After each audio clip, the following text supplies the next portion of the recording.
There's a strange kind of clarity that comes when you hit rock bottom. It's not the clarity you get when life is going your way, when money's flowing, when applause is loud, or when doors swing open without effort. No, this clarity is different. It's raw, it's honest, it's stripped of illusions. At rock bottom, the noise disappears. The distractions fall away. All that's left is you, your choices, and the cold hard truth of where those choices have led you. And in that silence, you discover something you never expected. Rock bottom is not the end. Rock bottom is solid ground. The fall feels endless when you're in it. You claw at walls, grasp for handholds, trying desperately to stop the descent. Every mistake weighs you down. Every regret speeds up the drop. But the impact, as devastating as it feels, doesn't mean death of spirit. It means life has stopped you in your tracks. You've landed on something unshakable. When you're at the bottom, there's nowhere left to fall. That's the hidden gift. You can stop fearing the drop because you're already there. Fear loses its power when you face the worst and survive it. From that ground, you have the chance to see things differently. Perspective changes when you're looking up instead of looking down. The people you thought would always be there, maybe they're not. The comfort you thought was permanent, maybe it's gone. The identity you clung to, maybe it's shattered. But in the ruins, you start to see what was false, what was borrowed, what never belonged to you in the first place. Rock bottom becomes the reset button life forces you to push. It tears away the fast aid and hands you the raw materials of who you really are. There's pain in this place, no doubt. The ground is cold. The nights are long. The weight of failure can press so hard against your chest you forget what it feels like to breathe. But pain is proof you're still alive. It's proof you still have fight left in you. Every ache, every scar, every tear shed is part of the construction process. Pain is not your enemy at rock bottom. Pain is the hammer that cracks the old shell so something stronger can emerge. When you stand on that lowest ground, you also realize something else. This is the only foundation that will hold the weight of the future you're about to build. Because if you rebuild from pride, from denial, from false identities, the structure won't last. But rock bottom is solid, unshakable, unmovable. You can pour a new foundation here and trust that it will hold.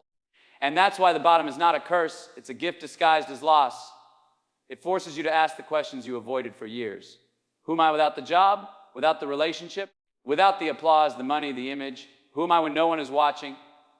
These questions don't just sting, they strip you bare.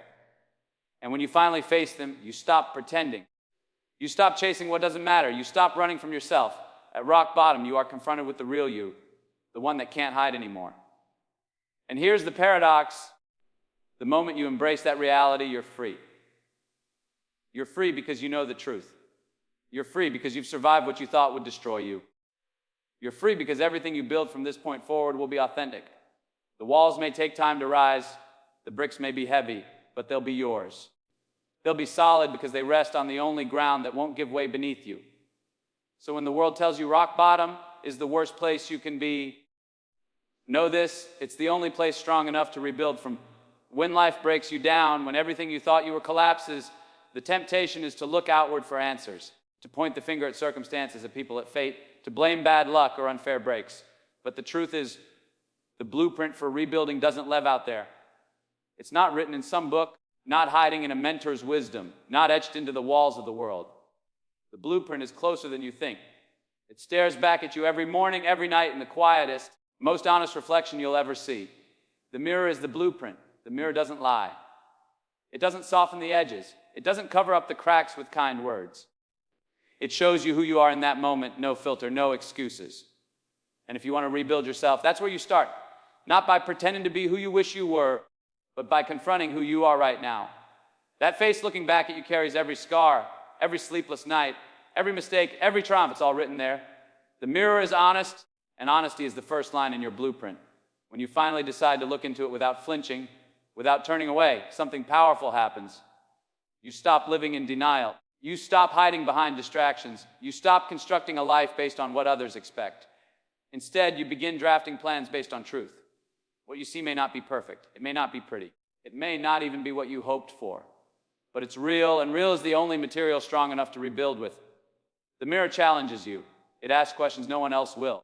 Are you proud of the person staring back? Are you living with integrity, or are you just performing for approval? Are you living your own dream or someone else's script? Those questions sting because they force you to strip away excuses. They force you to confront whether your actions align with your values.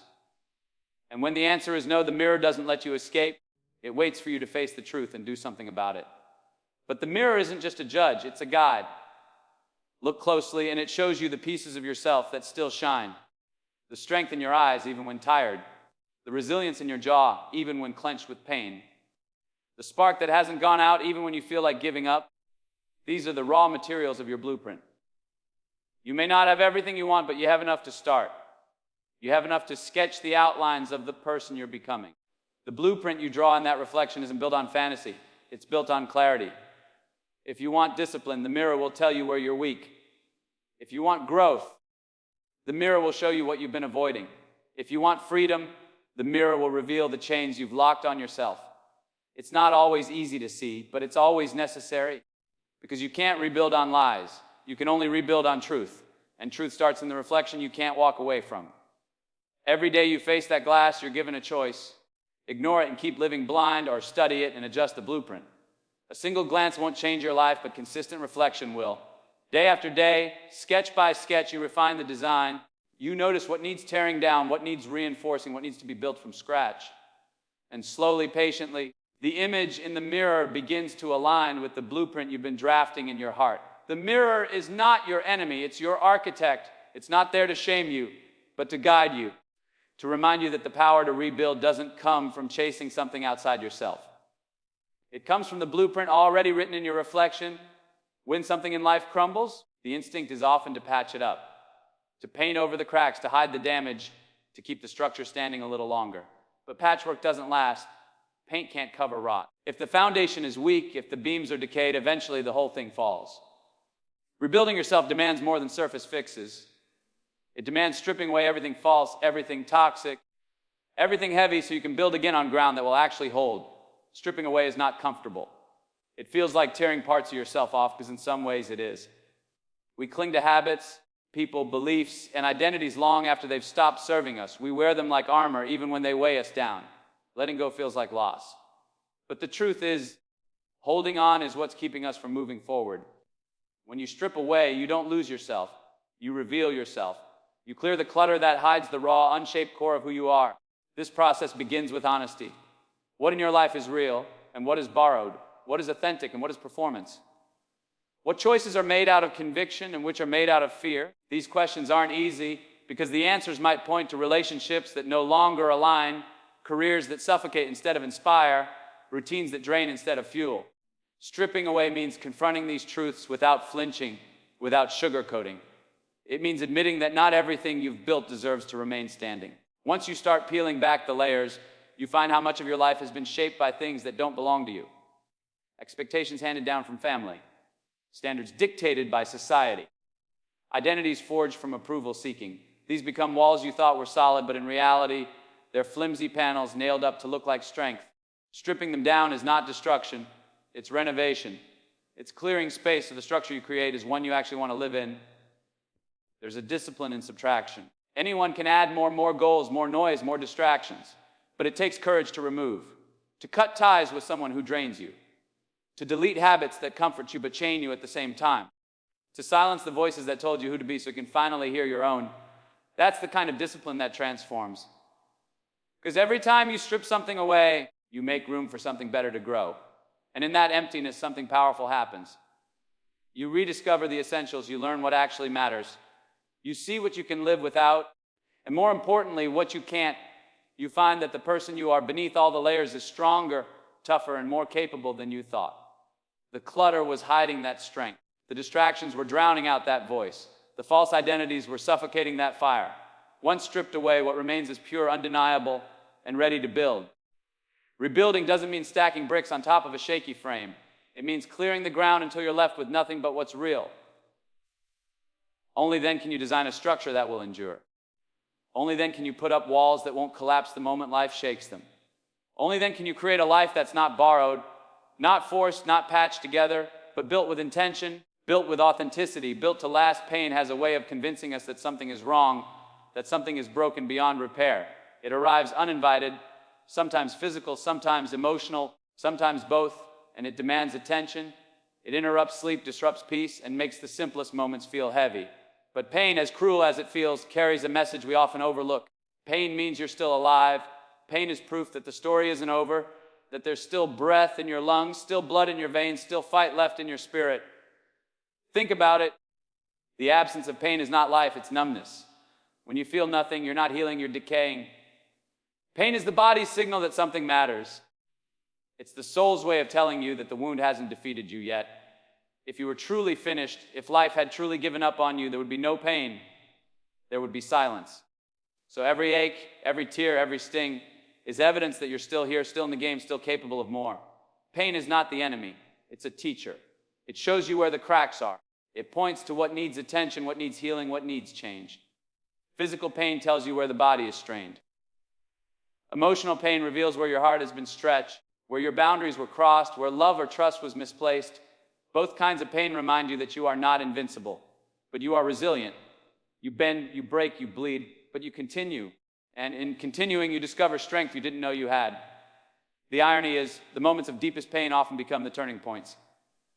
The heartbreak that teaches you what love really is. The failure that exposes what you were meant to chase all along. The loss that forces you to treasure what you still have.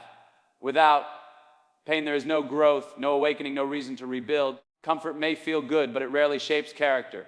Pain, on the other hand, carves it with precision.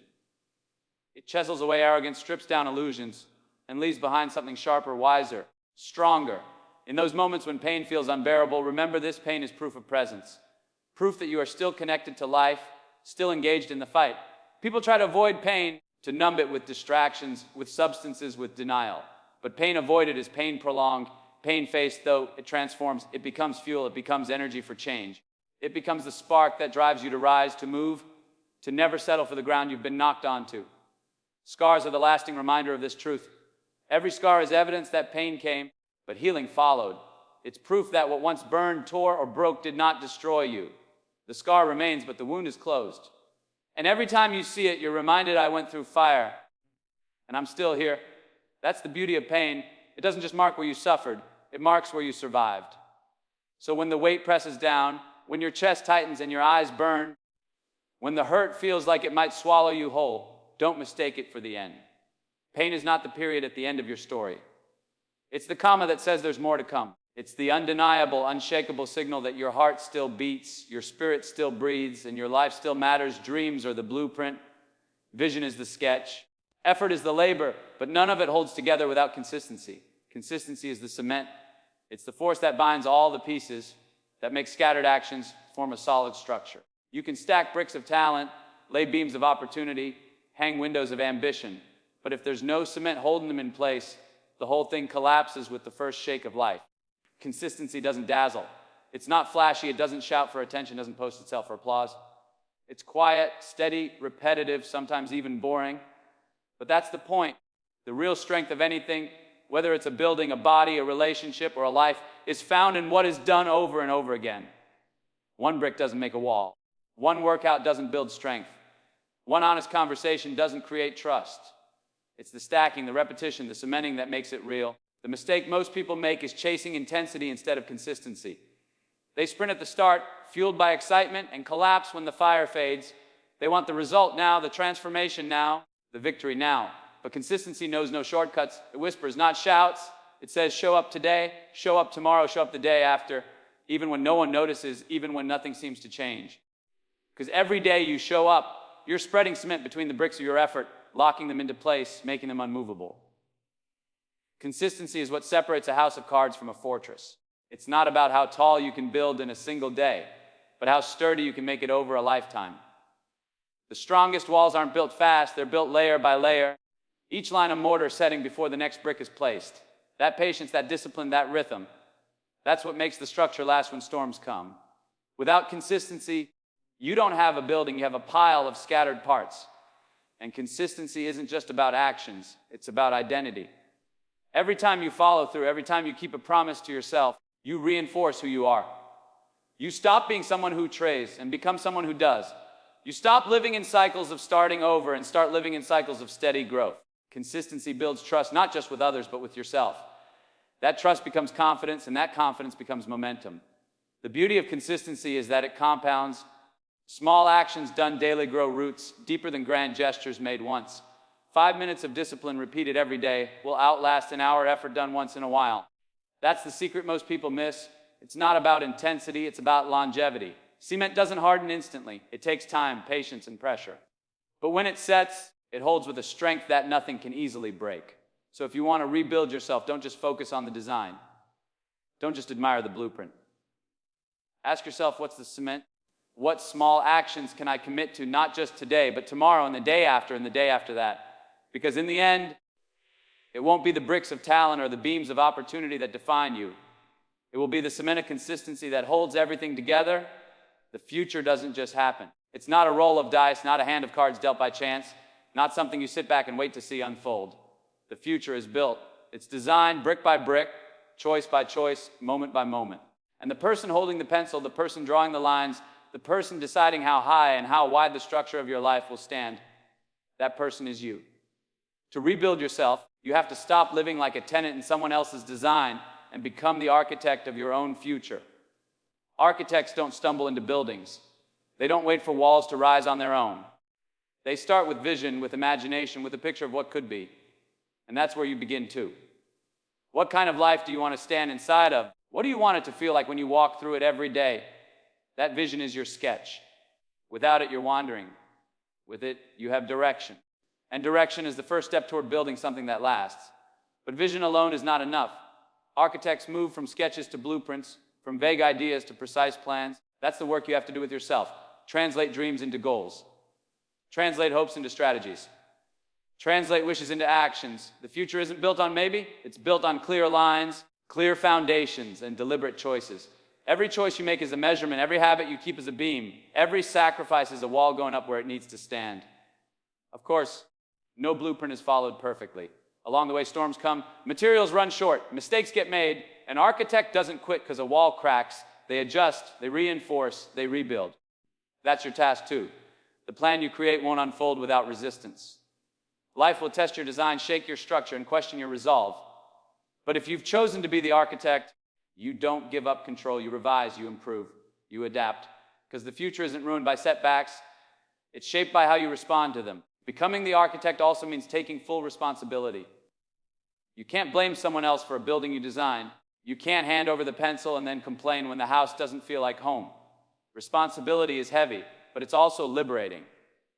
When you accept that your future is yours to design, you stop waiting for rescue. You stop blaming the past.